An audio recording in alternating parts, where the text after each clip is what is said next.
Anh cá vào rồi à? Xong rồi. Lên. Từ Kéo đã. lên thôi. Từ đã. Lê với lê.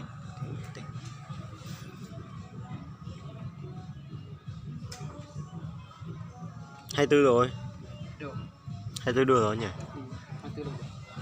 Sao tông? Stop liệu.